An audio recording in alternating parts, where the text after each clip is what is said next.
back. We're live. Welcome to ThinkTech. I'm Jay Fidell. This morning we're having a very special show. We are honored to have Margo Day with us. She is the Vice President of U.S. Education for Microsoft Corporation. That's why we're calling this show Why Microsoft Cares About Education. Microsoft, huge, important, has changed the history of the country and the world. And you're here, Margo. Well, I'm thrilled to be here, actually, and so I'm thrilled to be joining you and thrilled to be talking about Microsoft and education, what we're trying to do. We are delighted to have you. So, you're in Honolulu. You just flew in. I did. You're here for a reason. Qu'est-ce que c'est the reason? Well, a couple of reasons, actually. I try to actually come to Honolulu at least once a year, if not twice a year, because it's a very important market, and there's 130,000 students that are in K through 12 in your school district, and we want to make sure that we're having just great conversations about how technology can really enhance the learning process. But that said, we have a special event tonight.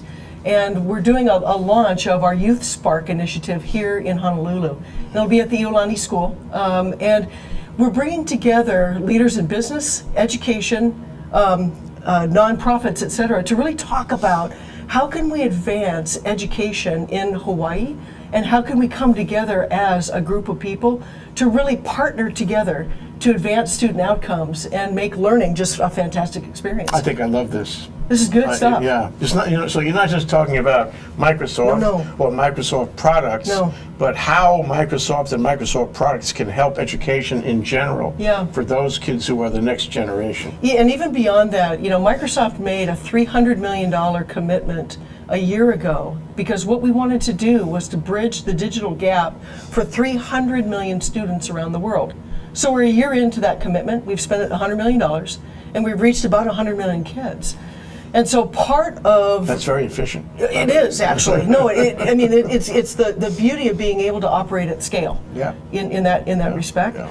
And so part of the Youth Spark investment that we've got are things like providing students with entrepreneurial opportunities, providing students with competitive opportunities where they can bring forward great ideas and compete in an Imagine Cup series and win $50,000 and compete with students across the world.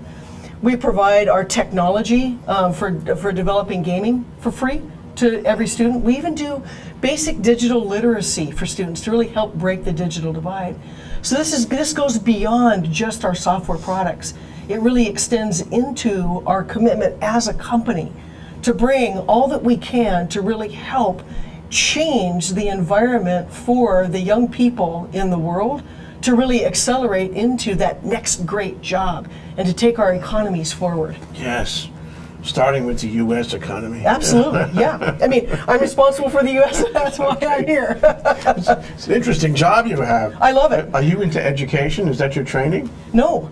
Actually, it's not, but I am a lifelong learner. When I was a little kid, I was the little kid that loved summer break for about a month, and then I couldn't wait to get back to school because I love to learn, and I'm curious and all that sort of thing. And so when I had the opportunity to lead our U.S. education market and business, a year ago, I was offered the opportunity. I leapt at the chance, because we really are at this very precious time in the United States, and we really are at a place where we can transform education, and the we is the big we.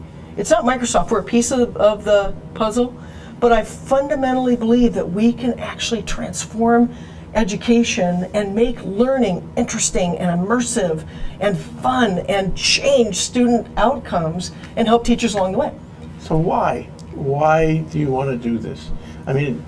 Certainly there'll be some benefit, if in public relations, if nothing else. Sure. But does this help the bottom line, or is this a corporation being nice? It's actually both, to be perfectly blunt with you. So if you start thinking about the future of jobs and where the great jobs are and will be in the future, the higher paying jobs, they're in the STEM related fields, science, technology, engineering, and math.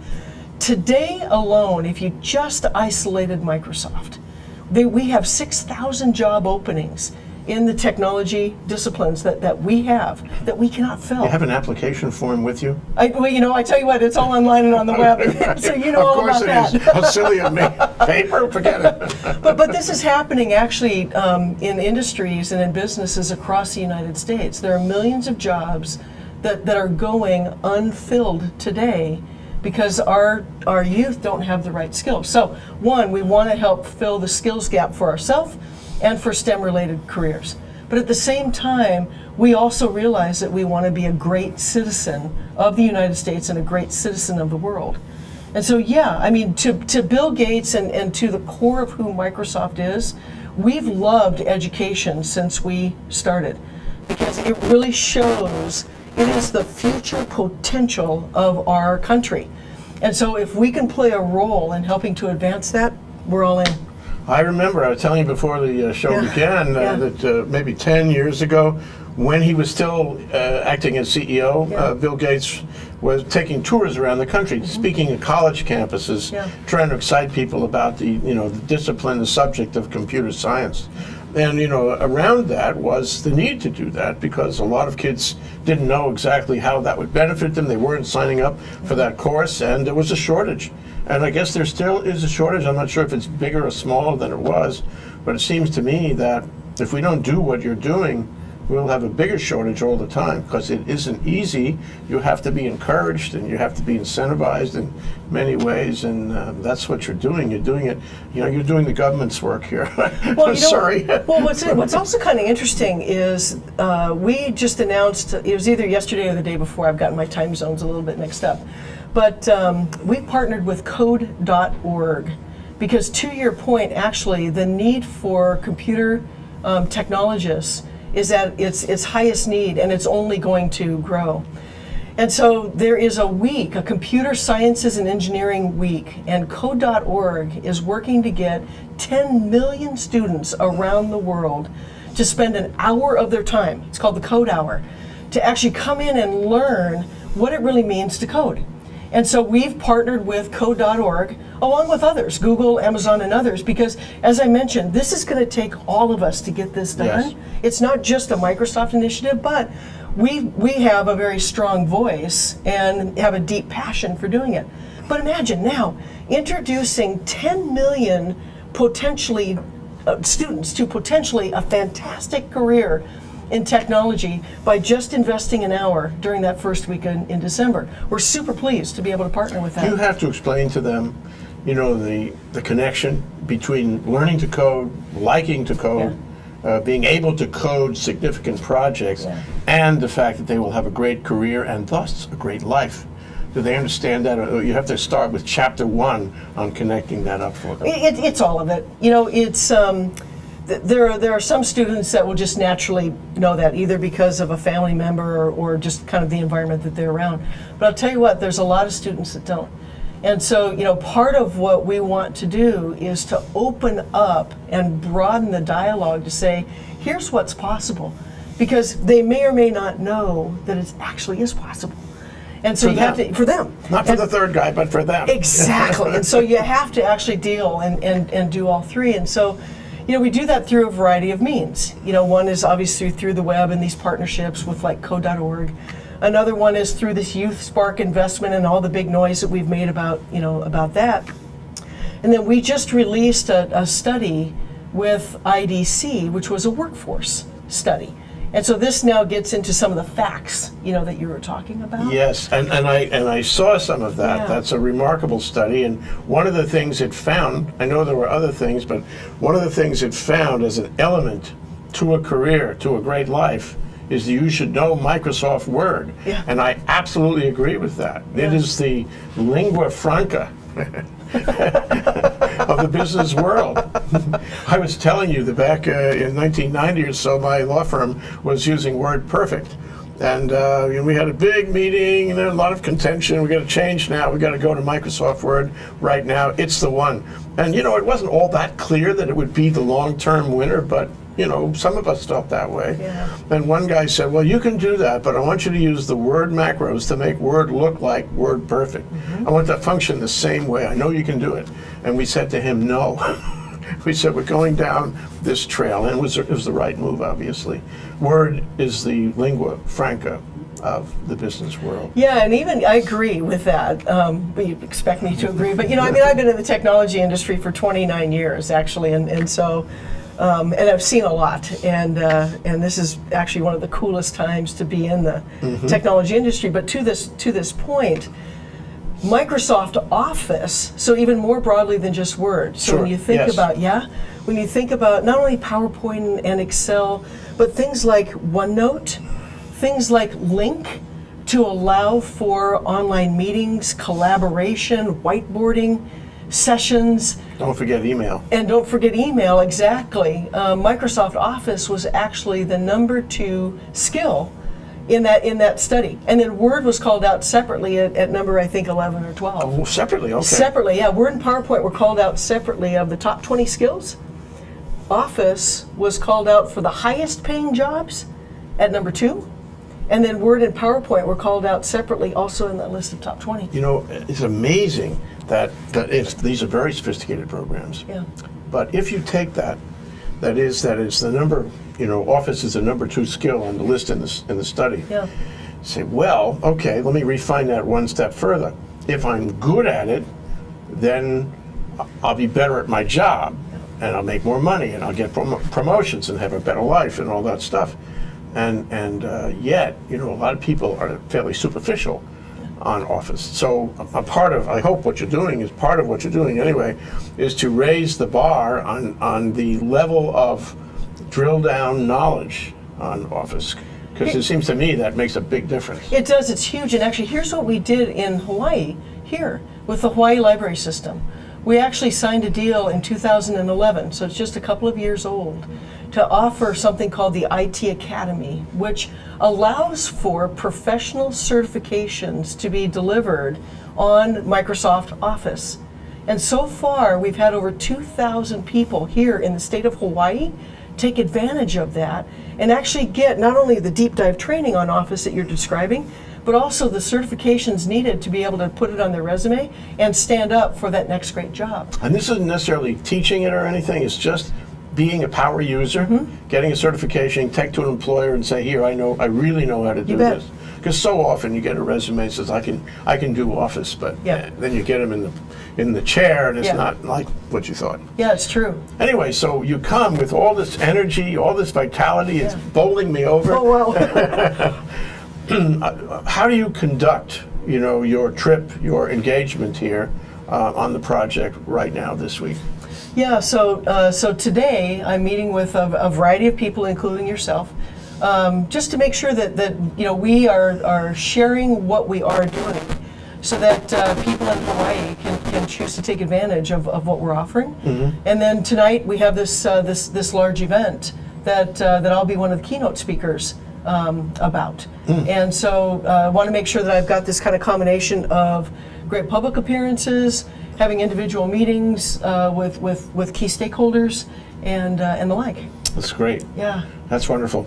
I want to talk more after the break about exactly how you do that around the country and what kind of effect it's having, That's Margo Day. Margo Day we are honored to have her. She's the Vice President of U.S. Education, a coast to shining coast, including the Hawaiian Islands and probably other places outside continental USA too, huh? Personally, yes, I'm actually involved in philanthropic work in Kenya to build schools for girls. Oh, that's great.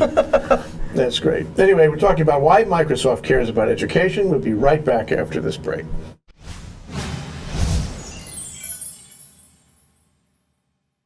Aloha, I'm Nicole Horry for ThinkTech. For nearly half a century, the Hawaii Foreign Trade Zone No. 9 has brought the benefits of the Foreign Trade Zone program to Hawaii businesses and entrepreneurs. DBET, the Department of Business, Economic Development, and Tourism, operates Hawaii's Foreign Trade Zone program to encourage international business and economic development. The Foreign Trade Zone's mission is to increase the amount of international trading activity in Hawaii, thereby providing employment opportunities for the residents of our island state. For more information, see ftz9.org. I'm Nicole Horry. Mahalo. We're back. We're live. I'm Jay Fidell here at ThinkTech on a given Wednesday with Margo Day. Margo Day is the Vice President of U.S. Education for Microsoft Corporation, and we are talking today about why Microsoft cares about education, and we're delighted to have you here, I'm Margo. delighted to be here. Thank you so much. So when you go around and, talk to people, what steps do you actually take? I mean, aside from, do you teach kids? Do you teach teachers to teach kids? I know, for example, you have a program involving, Office 365, and you're extending that from faculty of schools to students, and it's a great benefit and incentive to get them involved in that program. How does that work? Are you involved in that on these trips? Yeah, so I am. So all up, what I'm responsible for, I've got about 130 people all up in my team, and then we have a variety of different programs like what you just described. And so think of me as kind of the key orchestrator of all of that, and making sure that we've got the right people on the ground that are doing and delivering these right sets of things. So here's how we think about all of this, first of all, is we think about our approach as with the student at the core, and then the teacher as a super important piece of this overall mix. And so at our core, what we are trying to do is to help bring technology that actually changes the learning experience in line now in K through 12 with the Common Core State Standards Initiative, and in higher education with all of the transformation that's going on there. So first of all, think about it as programs and offerings targeted with the student at the core. Then secondarily, we know that the teacher is the single most important influencer, actually, of what that student learns and how they Sometimes succeed. the primary influencer, depending on the family structure. Well, couldn't agree with you more. I mean, I think everybody can point to a teacher that made a huge difference in their life. I certainly can. Yep. And so now, as you begin to think about this new digital way of teaching kids in the classroom, many of the teachers also need to be bridged into how to effectively use technology in a learning setting and in a classroom setting. So we have programs that deal with both the student experience and helping teachers bridge that gap. So those two things are at our core. Then, so you say, well, gosh, what does that look like, and what does that really mean? So first of all, for the last couple of years, we've had our cloud-based Office 365 service available to every single teacher, every single faculty member, staff, and student across the U.S. free of charge. And you say, okay, gosh, why is that so important outside of just learning Office? Here's why it's important, is because with the Common Core State Standards Initiative, correlated by what employers are looking for, there's actually 4 skills that are needed to be taught today. Here's the skills: being a great communicator, being a terrific collaborator, being globally aware, and bringing in innovative and creative problem solving skills. I couldn't agree more. Okay, now when you correlate that with the IDC study that just came out, and you look at the top skills that they describe, it absolutely confirms that. One that they call out that's not on that list is called detail-oriented. But I think about detail orientation in a context that says, if you understand the details and if you're taught how to be creative and innovative, that's really where the greatest insights come. And so it really is. For the innovative ideas. Absolutely. And so really these two things are now correlated. Now let me tie this back into this Office conversation that we were having. Okay? So here we go. Being a great communicator. Well, let's just talk PowerPoint. I mean, that great The tool. facilitation for communication is PowerPoint. It the really, world really standard. is. It is. And so it's oral communication, written communication. You could throw word in there as well. Now let's talk about collaboration for a second. Part of the technology set they were offering at no charge today is this Link. And what Link provides is for people to conduct online meetings using digital whiteboarding, having digital video feeds. And now with Link, think about this. You can do student project-based learning that breaks down any geographical barriers that exist. So you could have in a learning group students from Maui, from Oahu, from Lanai, or even from LA, in a learning environment, because now we're beginning to break down those bonds. And when you start thinking about now collaboration, it's how can you collaborate in a way where you are describing your ideas but actively listening to what the other person is saying? Well, we provide a technology platform that allows that to happen very real time. And that's the most stimulating educational experience of all, to have a conversation with your peers and be motivated by them. Absolutely, and then you bridge that over into the teacher work, and then I'll come back around to the other two. But now you start thinking about, okay, part of what we need to help teachers, as I mentioned before, is to bridge them into this next generation of how you deliver in the classroom. Teachers love learning from other teachers.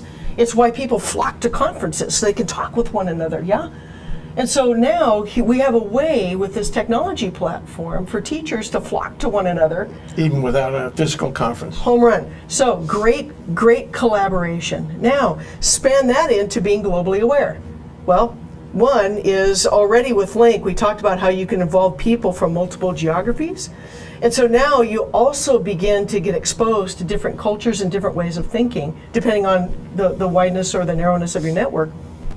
But we also have something called Skype in the Classroom that we don't talk enough about. But this is also something that we do free of charge. And what Skype in the Classroom does, it enables students to have the advantage of talking to experts in their field from around the world. It allows teachers to create their own curriculum that also gets beamed to students from around the world free of charge. So like this month as an example, we have a particular focus on unlocking the mysteries of the ocean. And so when you go in there and you look at all of these different Skype classroom settings of all these great experts on that, I'm like, wow, I wish they had that, when I was growing up. So being globally aware, Skype in the Classroom really complements that well. And then now let's jump over to innovative problem solving and creative thinking, yeah? And so Excel, you kind of go, it's a spreadsheet. Well, no, it's not, actually. Because now, Excel, because it can take in so many different data points, we provide visualization technology just built in that is pretty brain dead in order to set it up and to get you to help you visualize the data that you're seeing and the analytics. Yeah. So now what you're doing is you're providing through analytics and visualization a way for a student to go, wow, I can see relationships between that data point and this data point. It begins to stimulate their mind. Very sophisticated analysis can flow out of that. Exactly, and then, but we take it one step further. With all of our products, you actually can have like a shared workbook experience. Sure. So go back to project-based learning, once again, and using Link and shared notebooks. This now becomes a really powerful learning environment, and it's all a cloud service, and we've been providing that all free of charge. Fabulous. But, okay, not everybody knows about this. I know. I guess it's your job to make them know about it. It is, and actually, we just even made it better, too. And can I tell you about that? Sure. This is really actually pretty exciting because there are areas in the U.S., here in Hawaii, everywhere, where access to broadband is challenged. Yeah. And so where cloud services are difficult. Yes. And especially when you begin to think about a student who might have pretty good internet access in the classroom, but maybe not so great at home, you also have to be able to provide an offline experience that's equivalent to an online experience. And so what we've just announced yesterday is something called Student Advantage. This is a hot copy scoop here. This is a hot copy This scoop. is Margo Day, from my Vice President of Education, U.S. Education, telling you this now. No, this is good stuff. This really is good stuff because we're trying to make sure that students can learn anywhere possible, whether in the online world or in the offline world, depending on where and how they live. And so here's what we announced is, if any education institution has licensed for their faculty and staff either Office 365 Pro Plus on-premise or in the cloud, either way, just for the faculty and staff, then we will provide at no additional charge that same full Office experience for every student that they can take offline. They can download the bits onto their devices and up to 5 devices. And so now they could have a device at home, they could have their sister's device that they would want to use, they can use their device in school. You know, we think about Macs. And so, I mean, we really are trying to bring... At no additional charge. At no to additional all of charge. these kids. That's correct. That's correct. Fabulous. Provided the institution has licensed it for their faculty and staff, understood. of Yes. course, right? Well, so, you know, what you described, Margo, is, you know, really a new chapter. Yeah. I mean, it's disruptive in education. Mm-hmm. And I just wonder, you know, can you talk a little about how it is changing, how education is changing around it, so that the educational experience of the student, not only, by the way, not only in kindergarten through 12, but in college as well, and graduate school, how that's changing right now as we watch with these products and, you know, the changes you're describing. Yeah, so first of all, one of the biggest changes is that now teachers can begin to get out from either behind their desk or from the front of the room and begin to actually walk around with their students to help assist in the learning, because a lot of this is available now online, and so you can see all that.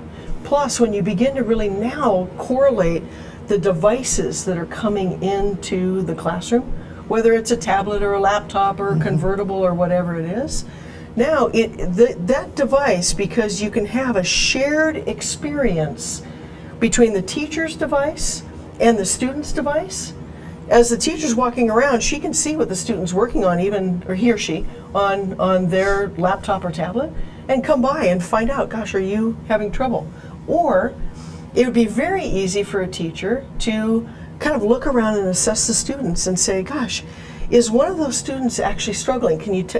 Is there the scrunch? Is there the, Sure. you know, or like, is there the this? Yeah. Sure. And so then what they can do with Link is either open up a live meeting right away, you know, or send a little instant message or something, right? Wherever the kid is. Wherever it is. And so now teachers, we can start unlocking teachers doing what they love to do, which is to engage with their students, but do it in a classroom that may be 20 or 30, you know, kids. So that's kind of like big thing number one. Major thing in the way the student and the teacher interact, but it's also, you know, I've seen in Mid-Pac, we did a little movie on Mid-Pac Institute up here near the university, and what I found was that Mid-Pac had adopted, in fact, given iPads to every student in the school. Yep. And they based their teaching around the iPad. Yep. And then they started changing the configuration of the classroom and the way the teacher related, and they had these little sort of groupings. You betcha. And so the classroom isn't a classroom anymore. It's a bunch of groupings. Yeah, in fact, a lot of the new schools that are being built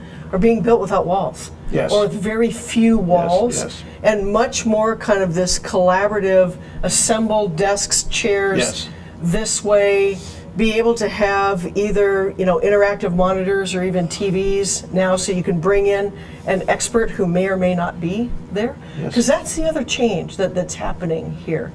You know, when you begin to think about, especially for some of the disciplines like in the sciences, chemistry, or in computer science or something like that, the teacher that actually has some of the best knowledge may or may not be in that particular Specialization geography. is what it amounts to, yeah. It is, but it isn't just this specialization, which means the current teacher goes away. Not at all.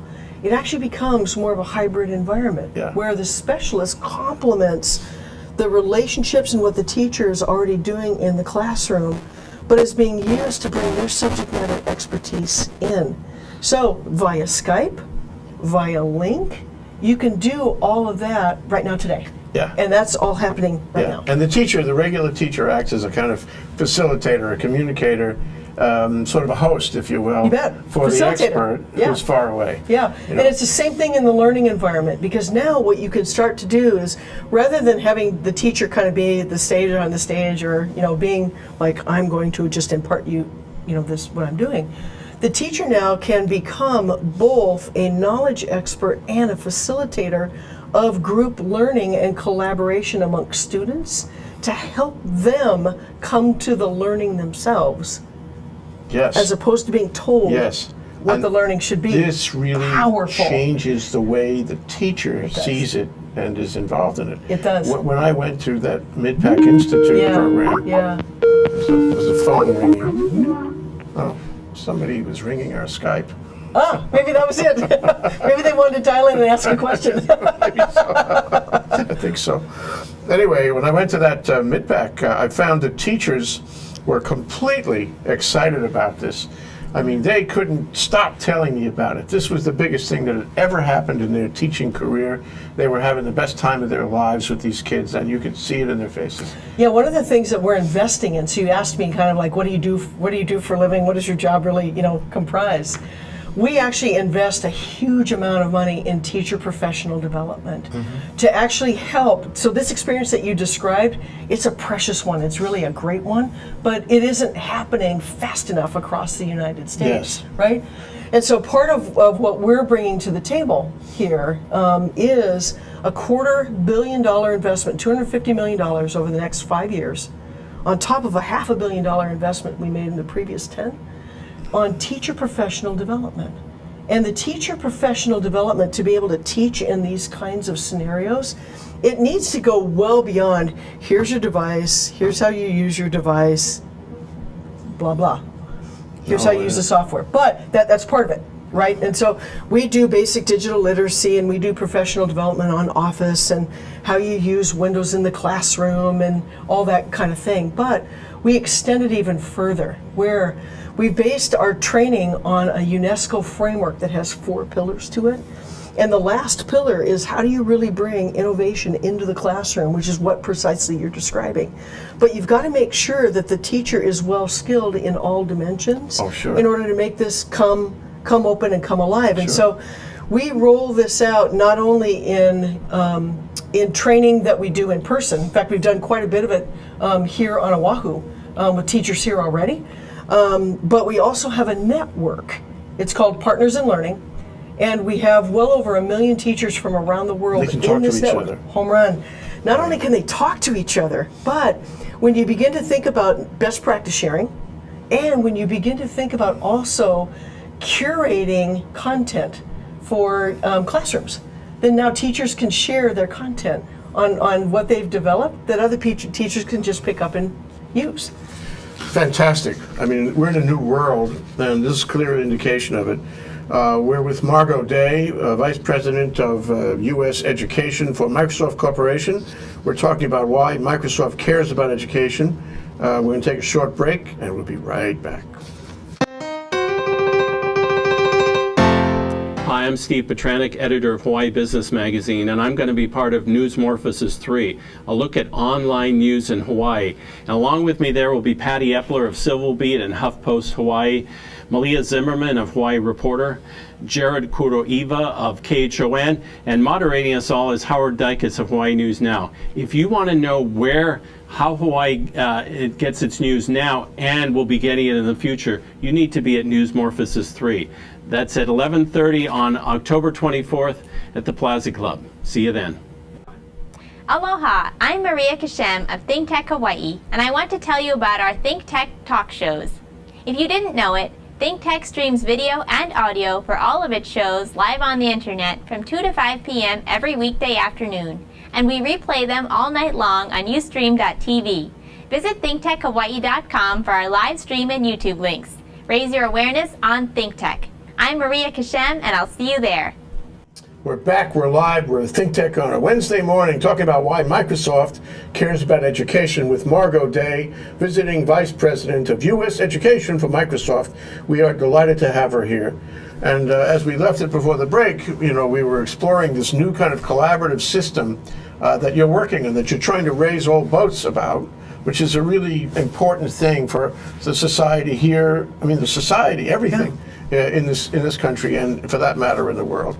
And it struck me listening, Margo, that what happens here is these kids learn collaboration. They're no longer little shells where they deal in one-on-one relationships with the teacher.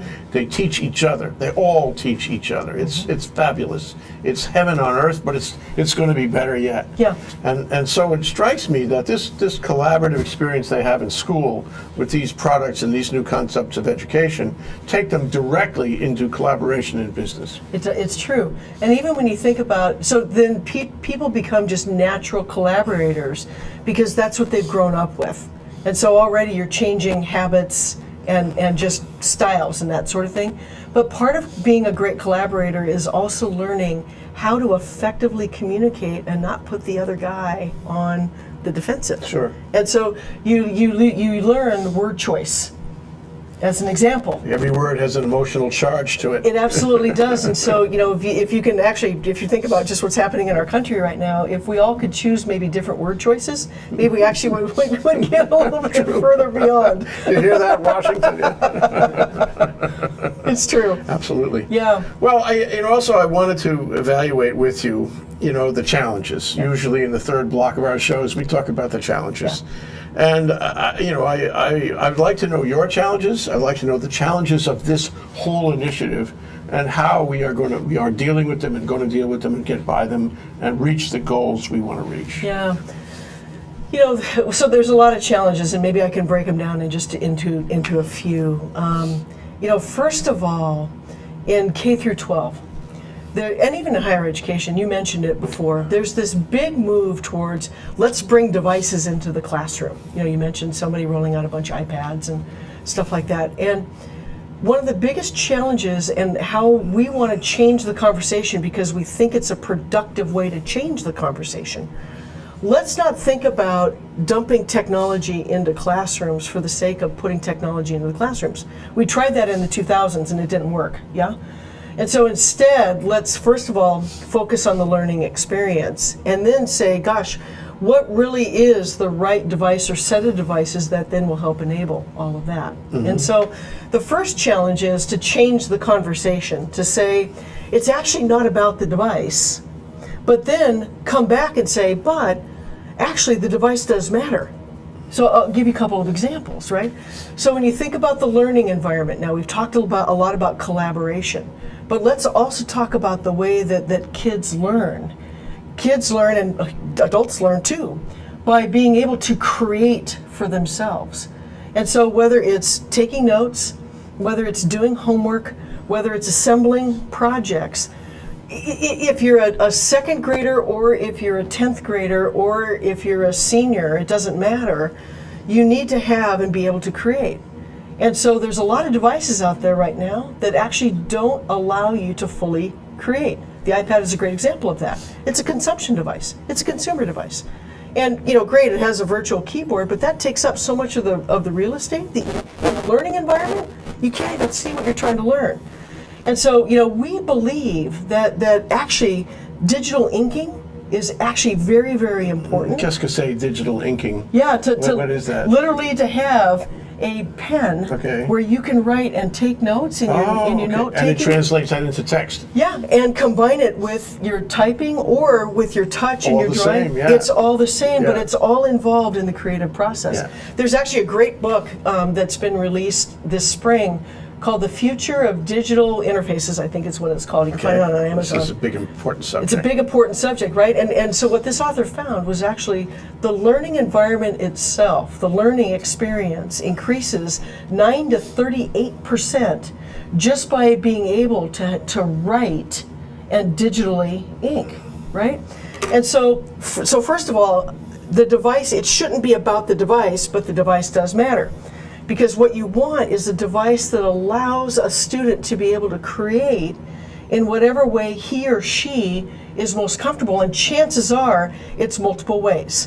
So that becomes like big thing number one. It's the platform thing. It is. It's the platform thing. You've got to have a platform that will handle anything that you can put on it. Yeah, and so we think that Windows 8 devices and what you see today and then what's coming out over the next month or two are going to knock people's socks off, actually, with the touch capability, the inking capability, the keyboarding, the size and the form factors, and the price points. I think will shock a lot of people because this is massively affordable now. And then you think about... Does that include smartphones? Yeah, it does. Because smartphones, they're making them bigger. I have mine with me over here. And because they get bigger, you can do more on them. And if you can put the same, educational interactive software on the smartphone, well, then you brought it to many more millions, Yeah, and what you've also done is you've created a companion device. Yes. Right? Because it... Use two. Use two, because in the learning environment, there's been lots of studies around kind of the screen size and what the minimum screen size needs to be for maximal learning. Yes. Okay? And so in K through 12, they've determined that about a 10-inch screen is the minimum size and greater, right? So now you begin to think about the smartphone that you have. That shouldn't necessarily be the primary device that you use, but learning now is a 24/7 activity. And so if I'm a kid and I'm walking home from school and I'm thinking about something, or take your pick, it doesn't matter. You whip out your smartphone, right? And so learning needs to be 24/7. And so we think all about ages, this. By the way. All ages. Oh my goodness, yeah. Present company included. Massively included. I'm a lifelong learner, and I'm pleased to note that I feel so young still because I love to learn, right? And you will continue to feel young, Yeah, but now, as we think about it at Microsoft, is that same experience, whether it's on a phone, whether it's on a companion, maybe 7-inch or 8-inch tablet, maybe it's on a larger tablet or convertible or one of the big machines, that same user interface and that same experience should be seamless. Right. From one to the other, all the same. Absolutely. And you can connect in any place around you. Just reach out and it'll be there. Yeah, and that's how we've architected kind of our devices, is to go all the way through. Okay. All of that. We're going to take one more break. Yeah. After we come back, I'd like to ask you about the modern educational software that is sitting on these devices and how it is different than, say, 5 or 10 years ago. Got it. Okay. That's Margo Day. She's Vice President, U.S. Education for Microsoft Corporation. And today we're inquiring why Microsoft cares about education. I'm Jay Fidell. We'll be right back after this break.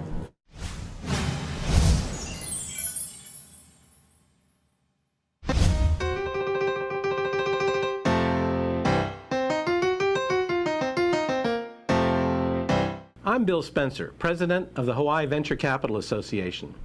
We do monthly luncheon programs with ThinkTech about things that matter to Hawaii entrepreneurs, investors, and business service providers. So join us on the fourth Thursday of every month at the Plaza Club. For information about upcoming events or to join our mailing list, visit hvca.org. See you there.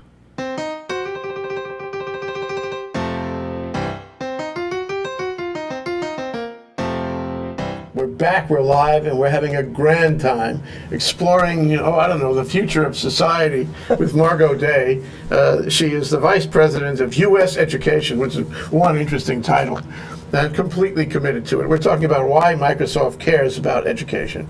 She is from Microsoft, and that's a thrill for us because we have cared and we have admired Microsoft from the beginning, from DOS.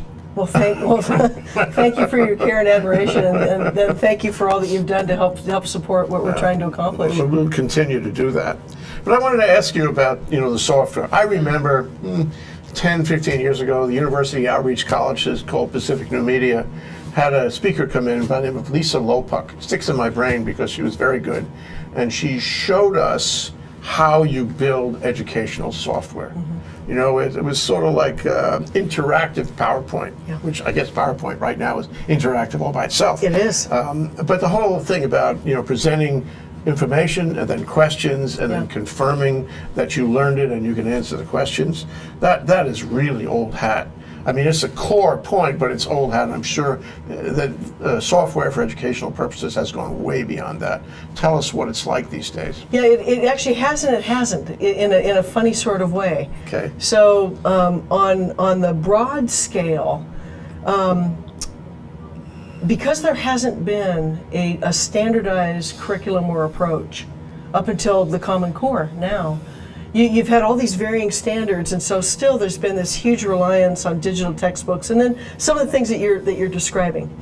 And so now with the Common Core State Standards Initiative coming in, I actually think that we're going to see a lot more of the pervasiveness of this interactive multimedia kind of approach to the way that learning is done. Learn, read, video, get tested, come back in, and the like. So Yeah. I actually think that that'll continue to go on. But to your point, all of this is taking a dramatic step further. Let's talk a little bit about early childhood education, Okay. just for a second, Sure. because we've been talking about kind of the older It kids. covers all ages. Yeah, it does, and so let's look at a first grader experience or a kindergartner Okay. experience. Okay, Sesame Street. Okay. Love Sesame Street, Okay. right? Yes. Now, when you start thinking about the Kinect, Xbox and with the Kinect, Sesame Street has some fantastic software that does this. If you've got the Kinect set up, then the student stands in front of the Kinect and the Kinect renders the student's image.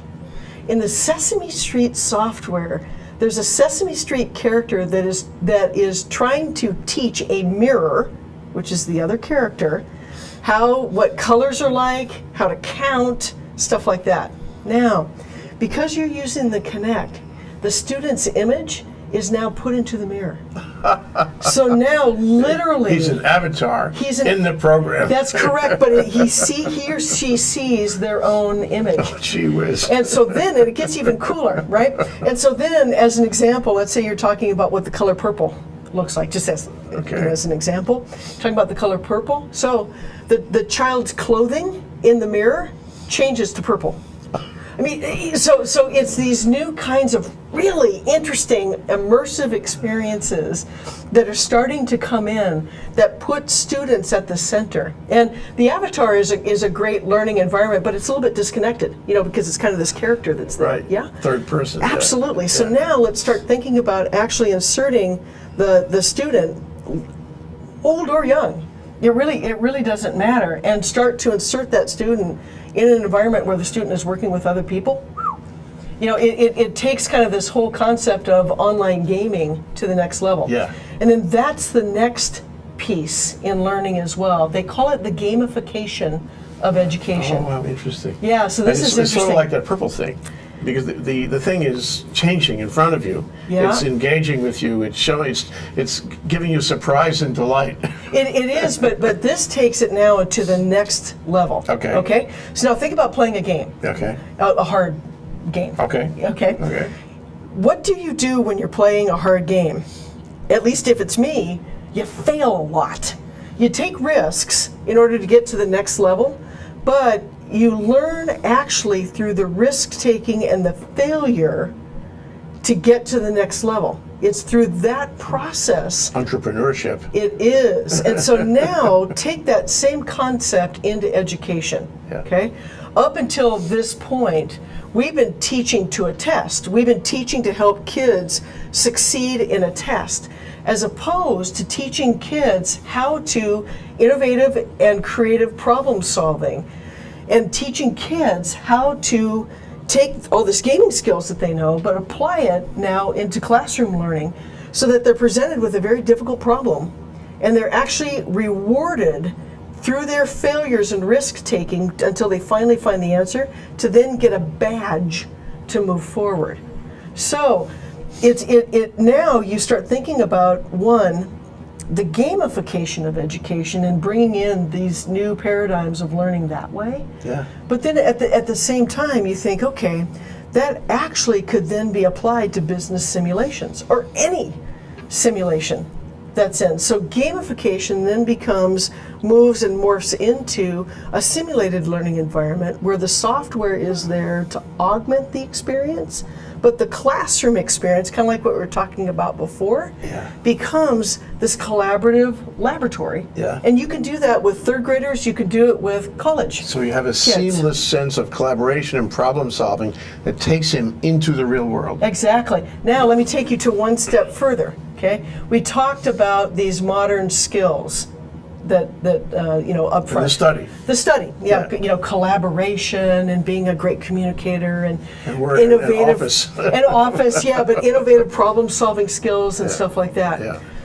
Begin to think about adult learning now. So, a lot of the certifications that exist today certify on a set of skills. If you're great project manager, you get project management certifications. If you're great in ISO 9000 manufacturing, whatever's, you get those kinds of certification. It's skill-based certification. Yes. But how do you certify for these soft skills? Hard. Well, I should say hard. It's Yeah, but if you start, challenging. it's challenging. But now, if even in higher education, if we start bringing into higher education these new gamification models and these new models of business simulation, now as a student or a group of students solves very difficult problems, they can get a badge. And you can tie that badge to things like being creativity at a certain level, or creative problem solving at a certain level, or collaboration at a certain level. And so we actually see over time thinking about soft skill badging and standards that would evolve around that then to help employers and people represent themselves not only as being having great skills, but also having these great soft skills that employers are looking for. What about grades? It sounds like this changes the whole paradigm around grades, and it requires a uniformity so that the employer will know apples and oranges. Yeah, I mean, you asked me what the future looked like, and so I was got just it. One thing about the Yeah. future, Margo, Yeah. and before we have to close, Yeah. and that is MOOCs. Yeah. Massive online open courses. Yep. It strikes me that the MOOCs, as great as they are, Yeah. and as massive and popular as they are, Yeah. they are open to a lot of reprogramming and new innovations about education. It's true. And right now, they're just kind of a great big substitute for a lecture. What do you see happening in MOOCs? Are MOOCs included in what you're talking about? They are. How? They are, and so it goes back to this concept of the hybrid learning, right? And so when you really begin to think about, even at its basics today, if you can bring in a professor that is an expert in environmental studies in some particular discipline, and bring that in and that lecture or that content into then a broader classroom that's being facilitated by another professor in those areas, the learning just goes up exponentially. Yeah. That's great. But now let's take this a little bit further on. In fact, one of the terms I just heard last week was Spock. This was a new one on me. Like doctor? Yeah, or like Spock. I don't know, but it's small private online courses. So it's this opposite. difference between massively open and online, to actually how do you facilitate a learning environment around a very important subject that requires collaboration of multiple students with the facilitation of someone to actually achieve the ultimate result. So all of these things are going to have a place in hybrid learning environments, in this concept of flipped classrooms, and I think we're all going to try to find our way into what that looks like. And then, being able to use our technology tools to facilitate that collaboration, to facilitate the creation of these different kind of classroom scenarios becomes really, really powerful. Wow, exciting. Yeah. So tell the people where they can find you. You're going to be speaking? Oh, tonight, at the Iolani School. Elani School. Sorry about that.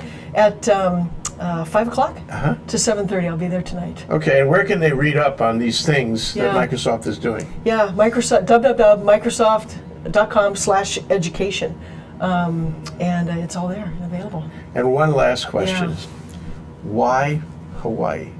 What is the reason that you come to Hawaii? What is special about Hawaii? Why aren't you in Minnesota? Well, so I travel literally across the United States. So I go to Minnesota, I go to Hawaii, I go to New York, I go to Los Angeles. How do you I go pick all the over places? Well, it's where there is a progressive set of thinking on how do you really solve the challenges of education. And so you have 130,000 students in the public school system here. You have many more thousands of students in higher education here, and we want to be a partner together to really help bring these new avenues of learning to bear.